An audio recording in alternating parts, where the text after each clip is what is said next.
Hello, so today I would like to show you two very powerful features people doesn't know about regarding PWAs.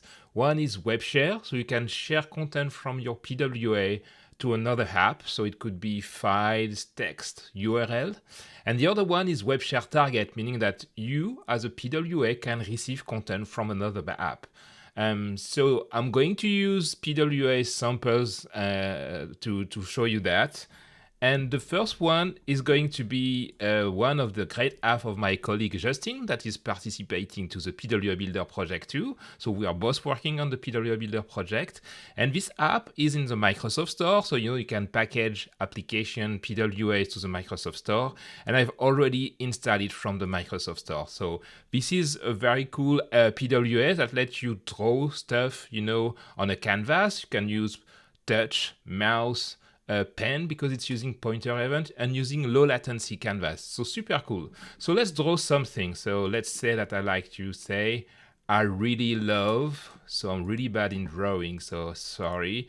I really love PWAs. And now, as I'm super proud about this beautiful drawing, I like to share that to the world. So we've got the share button there. This share button is going to use the web share API to take the pixels of my canvas, make that a blob, and send that to the UI of Windows 10. In this case, it's going to work on Android too. And then I can use existing app to take this file, this image, and send that to all my friends because I'm super proud of it. So it's the very first way to do that. Let's have a look to another one. For that, let's install Twitter, and it will show you the benefits also of installing PWA from either the Microsoft Store or from the browser itself. So let's click the install button. So now I've got my own instance of the PWA running. I can pin that to the taskbar. First, you'll see obviously that you can have shortcuts thanks to that. So I can directly create a new tweet thanks to the shortcuts in my taskbar. But I'd like to show you something else.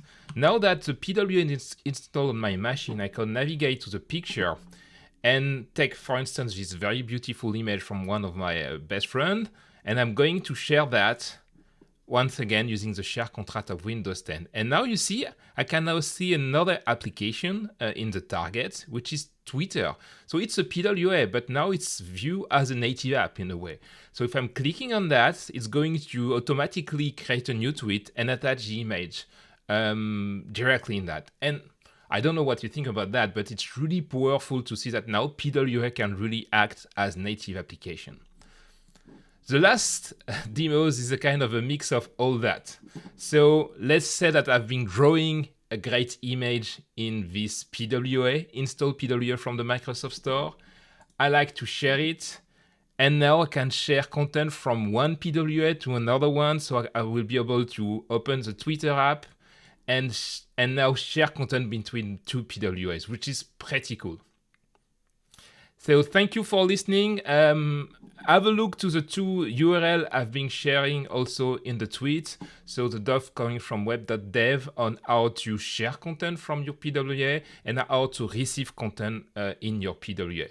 Thank you and see you soon.